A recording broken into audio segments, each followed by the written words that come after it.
All right, welcome back. We have a unusual case today. I want to bring y'all in on something that kind of a thing where it's a small world sometimes, depending on the things that you're doing and cases you're investigating. And today, I want to talk to you a little bit about uh, something that happened a very long time ago, before either one of us were doing anything in life, I guess. Um, but in 1972, sorry, 74, a gentleman by the name of David Roberts. Sorry, I'm trying to keep my notes together doing this. Uh, Went on a rampage in Indiana. He went and bought four tires for his car, didn't want to pay for them. So he drove off on the brand new tires, and the tire manager filed a complaint against him with the police department. Okay. And yeah, so Mr. Roberts didn't like that, so he shows up at the guy's house with four cans of gasoline and sets the house on fire, killing the man's wife, the man himself, and their 6 month old child. Wow. Yeah. So yeah, All right. Well, that sounds like an interesting case. I can't wait to dive into this one. yeah, yeah. For all of our returning listeners, thank you for coming back. And we're excited to share this new episode with you guys. And for those that are just joining us, welcome. Yeah.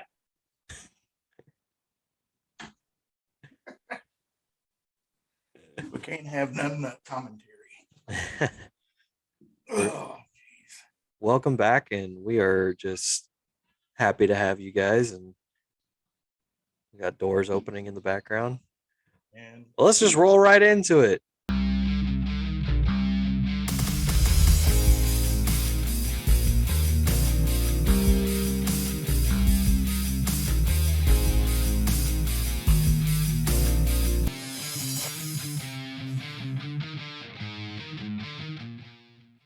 so in 1974, a gentleman by the name of David Roberts goes to Indianapolis. He had been living in the Northwest section near Chicago, Mm. around Gary, Indiana, and he needed tires for his car. Pulls into a car tire place. They put four tires on his car. He drove off. Said he wasn't going to pay for it. The tire manager filed a complaint against him. Mr. Roberts didn't like that, so somehow he found out where the manager lived. Took four cans of gasoline to his house, set the house on fire, killed the manager, his wife, and their child, about a 1 year old child. Mm. From that point, he ran off, and after he was indicted, he moved away. And once he was picked up, a judge listed on the paperwork as a sympathetic judge let him have bail for $10,000. Well, we know cash or surety, you only need 1,000 in cash Yep. to cover $10,000 bail. And he went back to Indianapolis, where he found a young lady and he raped her twice. Did not kill her, put her in the trunk of the car, but took her 6 month old baby out and left him in the woods to die of exposure in March of 74. So now he's indicted on four counts of homicide plus the rape charges. The girl survived the attack, and he was armed with a pistol, where he was picked up on new felony charges. And this time they wouldn't give him any bail, obviously. Well, hopefully. I mean, the first one was extremely questionable and negligent. It almost seems like. Good grief. Yeah, but it was the middle 70s, so laws were different, people were different, times were different. He goes off to jail, no bail this time, no bond, but he faked sickness in jail. Didn't want to stay there. Two guys take him to detention officers take him to the hospital, which is outside the jail Mm. at the time. He somehow gets a gun away from one of them, hog ties both of those guys up, throws them in the back of their um, transport van, doesn't kill them for some reason, and he's gone again. Hmm. He, in 1986,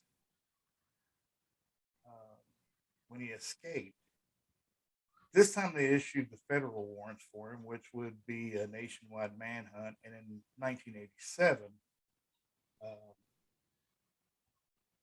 he was nowhere to be found. They couldn't find him anywhere. He had disappeared into the night, and that was the end of that. And also in 1987, in April of 1987, the fugitive warrants section had put him on their top 10 most wanted fugitives list. Hmm. So he's being sought after, and he's still they can't find him anywhere. And in 1987, still not really up on internet usage to the point that we are today, and being able to track people, especially if they don't use credit cards. He stayed gone for a little while. In February 1988, a program called America's Most Wanted came on the air, and their very first profile on America's Most Wanted was David Roberts from Indiana, and he was profiled. The whole case was brought on, and at least 75 callers had called to identify this guy as being under the assumed name of Robert Lord, and he was director of a shelter for the homeless in Staten Island, New York. Hmm. So agents arrested Roberts on the job, and he'd been earning $18,000 a year, they said, as a homeless shelter administrator. And he was also notorious for being the very first capture on America's Most Wanted. So not only was he first profiled case on America's Most Wanted, he was the first capture Yeah. on America's Most Wanted based on the callers that called in, 75 callers at the time. Yeah. So, First success story of America's Most Wanted. and also, when you look at it, it's probably the first use of electronic media to get the message out. America's Most Wanted was groundbreaking Yeah. in finding fugitives and getting the word out to all the four corners of the world to find these guys. So, good job on that. And they put him in jail where he remains today. Now, part of the small world thing comes into play. I'm working in Indiana and managing the property evidence room in Indianapolis, and I run across this request. It's a request for public access Ah. with a copy of it from a person by the name of David Roberts.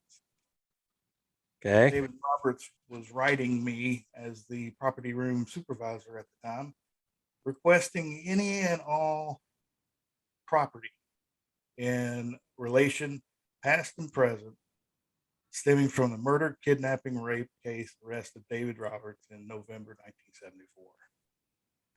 He wrote me a letter saying that he'd like to be able to give his gun that he used in the commission of the felony to his son, hand it down to him. Yikes. I know.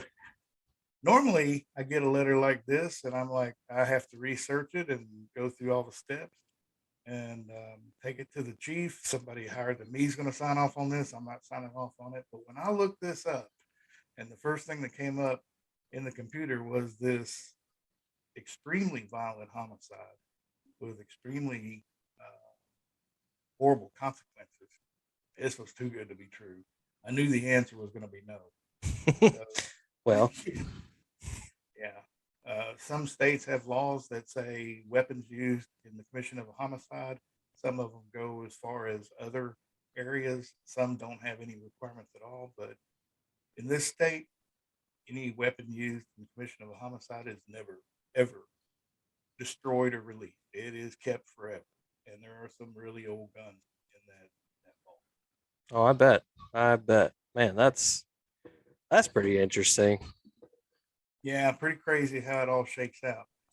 So I made an appointment to see the chief and asked him to bring my direct supervisor, who's an assistant chief, uh, into the appointment. And I told them the story just like it happened. And of course, in the beginning of it, they're like, "What does this have to do with anything?" And then they realize, "Oh, wait a minute, there could be something here because this guy doesn't usually bring up something that's not unusual." So yeah, going back to the cases that I like to work that are unusual, here I am. Yeah. The chief's office. I read this stuff and they flipped out. They couldn't believe it. They were kind of laughing. They were like, "What is this guy nuts?" I'm like, he is in prison. And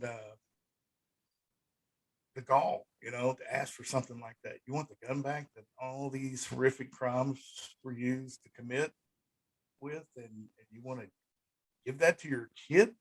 I mean, what in the world? So anyway, Mm. uh, long story short on that, we wound up not complying with the request from this gentleman that for obvious reasons and for state law reasons, he wasn't going to get the gun back anyway. Right. And as of today, he is still in the state prison for those crimes. He received 4 life terms, not concurrently, but consecutively. So if he can live out the first one, he has to serve the second. And then the third, and then the fourth. So not much of a chance. Not much of a chance at all. But it's just one of those things where sometimes it's a small world. You never know how things intertwine like that and how the connection will be made. I was surprised when I saw it myself. Yeah. Well, so talk about your daily activity as an evidence, evidence supervisor. One of those things, people always want their stuff back Yeah. when they get cleared of something, or they think they're cleared, or they've served their time, they think they get their stuff back. And it depends on the case and it depends on the charges. Sometimes that happens, sometimes it doesn't. Mm-hmm. This has never happened. And actually, after the dust settled, so to speak, I pulled the case number up and in a creepy kind of moment went and looked at the actual gun that this actually happened with, and was quite moved by it. I couldn't touch it, couldn't bring myself to touch it, but certainly opened the box and looked at it and to make sure it was still there. I mean, people are people, and temptation gets more than one person in trouble. Yep. And I just wanted to make sure that over the years that the gun didn't somehow disappear. And Mm-hmm. it was fascinating to do that with. But that's one of the jobs of the property supervisor, besides counting up, forfeiture money and money seized during the commission of a felony or usually a drug deal or something. Right. And then every Monday or Tuesday, a designated week, a deposit was made at the bank across the street to go from the police department to the bank, chain of custody, securing the Mm-hmm. money as it was, and to make sure that the integrity is still in place for all those things. So all the things that you would think of where the logistics behind an arrest, seizure of money, seizure of property, making sure that we have these huge dryers that look like a phone booth. And I don't know if anybody listening even knows what a phone booth is anymore. It used to be like a 4 foot square, maybe Very 10 foot cramped. tall. Yeah, very cramped. Had a telephone in it. You dropped the money in it to call somebody. We have these air dryers that are used to dry items of either paper or clothing or material or whatever that had been involved in a crime that needed to dry. The most likely thing is clothes that have blood splattered on them. You can't just wad them up, throw them in a bag, and put them in evidence. You have to dry it out, collect the evidence, and the drying process is a specific machine that has a catch in the bottom of it to catch material and evidence that would drop during the course of the drying. Once it dried, did it stick to the clothing or did it fall in through? And that's important because you may recover DNA evidence Mhm. of some sort that you wouldn't normally know might be on the clothing. So anything that falls to that catch down below, and it kind of works like flypaper, anything that sticks to it stays to it, but doesn't destroy it. You catalog all that evidence, and that may be the one piece that ties somebody to a crime. Right. So, uh, to make sure those things are working right, filters have to be changed routinely for every single case because you don't want to cross contaminate any DNA that may have come off of clothing, circulated through the thing, and then deposit it onto somebody else's case. Right. So let's say hair, somehow hair gets loose. You don't have those filters changed. The next time somebody puts materials in there to dry, that hair shows up on one. Now somebody whose DNA profile is on that hair gets blamed for a crime they weren't even anywhere near. Right. So Yep. There are key pieces of duties for the supervisor that go beyond standing at the window and somebody brings in a gun and here's some dope and this and that. Here's the case. Another part of it is we talked about forfeiture money, we talked about weapons, and we talked about the drying of evidence. And then there's the equipment that we use to seal evidence with. Mm-hmm. Let's say you got a pound of marijuana. Well, we're not going to take it, duct tape a evidence tag on it, and throw it in the closet. Right. And integrity still has to be at play. Mm-hmm. So it goes into a bigger bag that can contain it. And there were times when officers that don't have the proper leadership or direction, when they seize evidence, they don't package it correctly. And property evidence managers, as well as employees, are there to instruct them how to preserve that evidence so they don't lose their case down the road. If you take live plants, grow houses, at one time are a big thing. You don't hear much about them because of all the other things that take over now, oxy, heroin, all these other things, fentanyl. But in a day when grow houses were really important, people were seizing plants, all kinds of different size plants, and throwing them in an evidence bag, whatever they had at the time, and bringing them in property evidence. If you don't pay attention on more than one occasion, it's been found that live plants put into a plastic bag and then sealed up, the moisture will rot the plant, and next thing you know, you have a bag full of liquid. Yeah. A really smelly bag full of liquid. Right. I've had more than one case that we had to throw out because the evidence just didn't there anymore. It disintegrated in the bag. Mm. I had a technician one time complain, "Why do these things always leak down my arm?" Well, let's see what you got. And for some reason, the instruction just wasn't there. And people need to know that until that stuff is dried out, it has to go into a paper bag so that it can dry out, or it can go in a locker and dry out. I mean, it has to be processed correctly based on your policies and procedures so that you don't have a bag full of liquid. So, right. Found quite a bit of that. So, the proper packaging of evidence, not only for the case, but to make sure it lasts long enough to make it to trial, should it go to trial. And then one of the last things that are a big responsibility of that is the destruction of evidence once the court deems that it is no longer of use. Right. You can't just throw it in the trash can and send it out the back door. There's a contract usually with they call it the burn plant, but it's a contract with a company that has the right type of furnaces, that has the right type of licenses, and you literally incinerate the evidence. It can melt guns, it can melt obviously burn dope, papers, all kinds of things. And it has certain licenses. There are certain procedures, escorted by officials and witnessed by a bunch of people to make sure nothing happens to it. So those are pretty much the big five of things that property evidence management has to do to ensure that the stability and the integrity of the property evidence department is still there for all the cases. Oh yeah, I've had to I've had to seal some stuff before. There's like cases that I've run where somebody assaults somebody with something. So like I've had to seize a TV remote because somebody threw a TV remote and hit somebody with it. And they were like, well, we got to seize it and test it for DNA and evidence, and then we'll do with it as we will.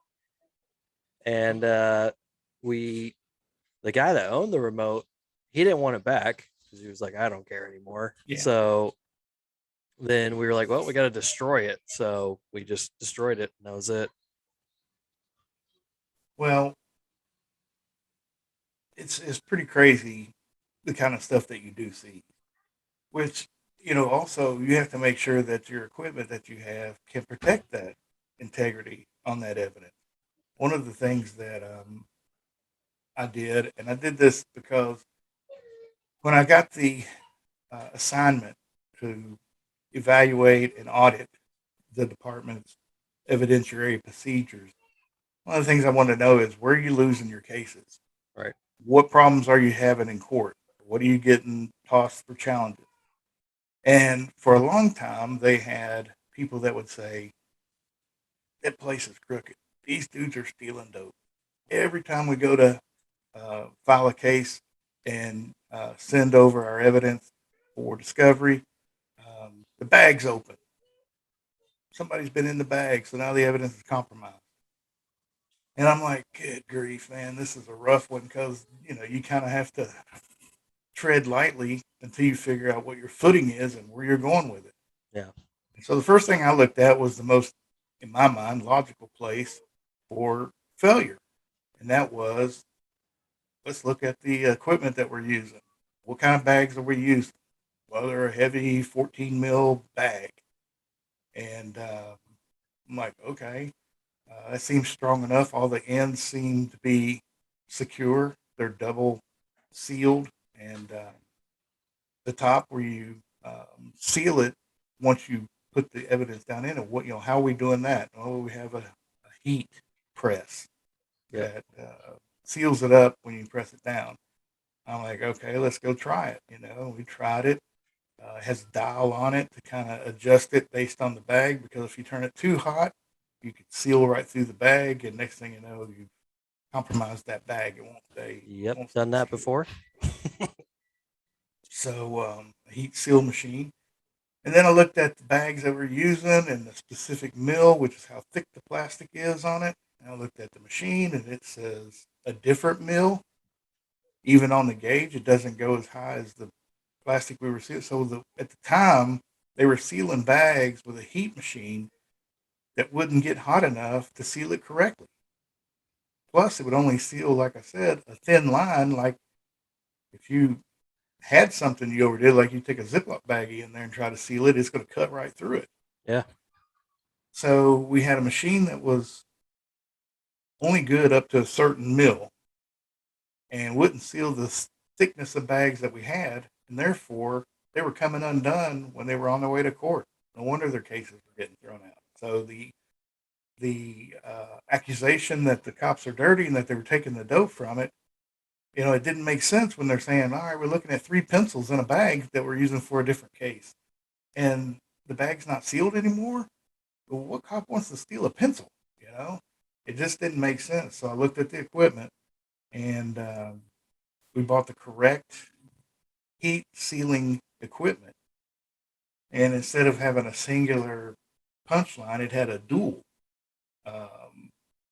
channel that would seal. So if one line did compromise, the other one would still maintain integrity. But as long as it was the right mill of bag, the thickness of the bag for the machine, you didn't have to worry about that anymore anyway.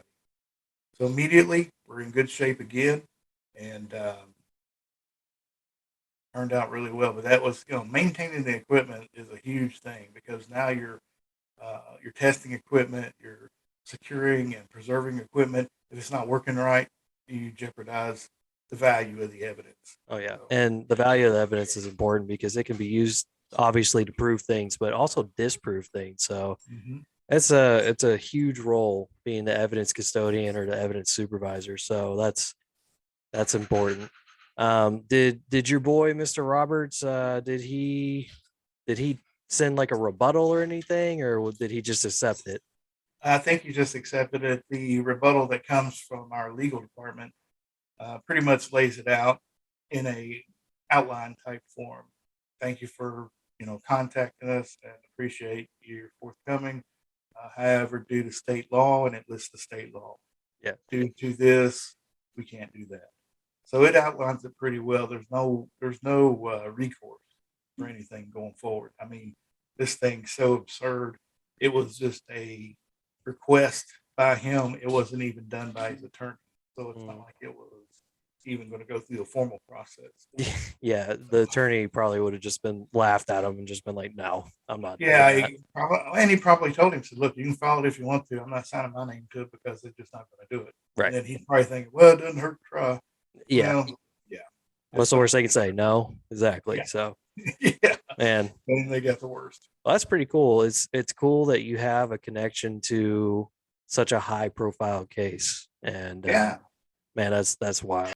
Well, I hope you guys like this one. Like I said, it's an unusual case, and it's one of those things where you don't ever know exactly how things will connect, and this whole circle of law enforcement and prosecution and cases and how they come into play.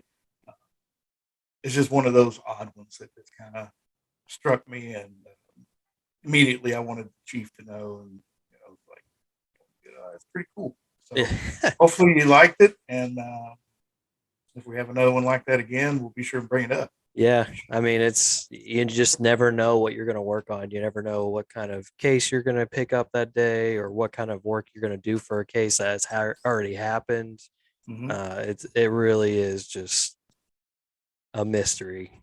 You just can't predict that stuff. So that's cool. Yeah. Well, thanks for sharing that. I've had some experience with evidence too, and it's been crazy sometimes, but uh, yeah, definitely glad you guys joined us for this one. And if you have any comments or any kind of questions or anything, we have our email, we have Facebook, Instagram.